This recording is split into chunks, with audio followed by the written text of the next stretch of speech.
Eu vou começar a contar desde a minha infância, porque desde criança eu tive um sonho que eu pensava nele diariamente.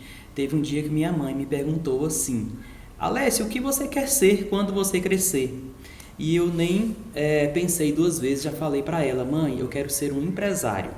Eu quero ter uma empresa, eu quero ter funcionários, eu quero fabricar alguma coisa, eu quero entregar alguma coisa de boa para a sociedade.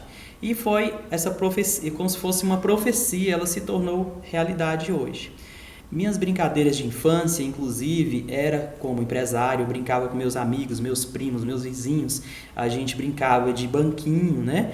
Onde eu era o proprietário do banco, né? Inclusive, naquela época não tinha aquele banco imobiliário que tem hoje, né? Então a gente usava dos recursos que tínhamos, né? Então a gente tinha um pé de abacate no quintal lá de casa e minha mãe sempre brigava porque que eu tirava tantas folhas desse pé de abacate, né? Então não era fácil convencer ela, explicar para ela que aquilo não eram simplesmente folhas de pé de abacate, aquilo era dinheiro e era o dinheiro que o banco precisava para poder ser administrado, para poder pagar os funcionários, para poder rentabilizar a conta dos seus clientes. Então, assim, foi muito difícil explicar isso para ela, mas aquilo foi a minha primeira experiência que eu tive para poder hoje me tornar o vendedor que sou, né?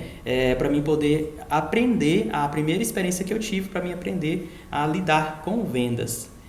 E aí o tempo foi passando, né? Eu comecei a trabalhar muito cedo, meus pais não eram detentores de posse, minha mãe sempre foi uma mulher do lar, né, que cuidava da família, dos filhos, lavava, passava, cozinhava pra gente. Meu pai era o único da casa que tinha uma renda. Nós éramos uma família de 5 pessoas, né? E era meu pai, minha mãe, eu e mais 2 irmãos. Então, assim, muito cedo, mais precisamente por volta dos 9 anos, eu já tive que sair de casa para trabalhar. Né? Claro que naquela época não tinha as restrições trabalhistas que tem hoje, as crianças podiam trabalhar desde cedo. Então, assim, eu comecei a efetuar meus primeiros trabalhos e adivinha o que eu vendia? Né? Eu não tinha aquelas folhas de abacate para poder simular dinheiro, mas eu tinha os frutos do abacate.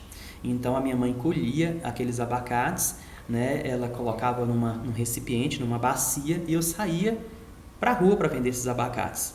Eu não sei se foi por causa da minha simpatia, pelo fato de eu ser uma criança, mas assim, eu era muito bem sucedido para vender aqueles abacates. Sempre voltava para casa com a bacia vazia e com o dinheiro no bolso, né? No outro dia voltava a fazer aquilo ali.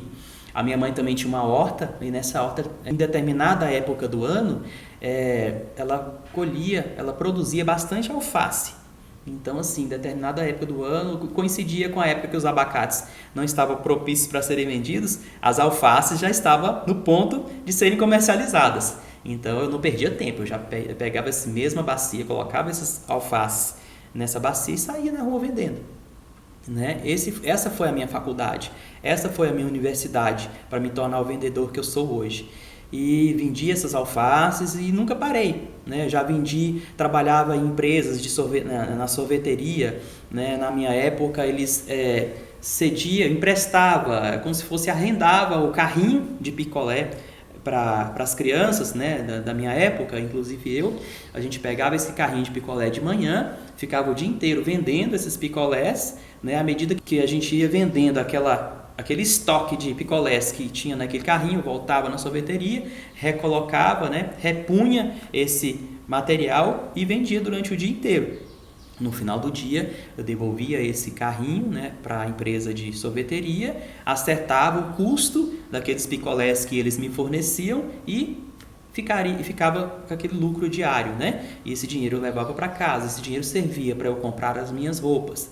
Então, significa o quê? Que desde os meus 9 anos de idade, eu já era o responsável por comprar o meu vestuário, né? Isso já era uma grande ajuda para o meu pai, que não se dispunha de uma renda, de um salário alto, né? Afinal de contas, ele era um simples motorista da prefeitura da minha cidade.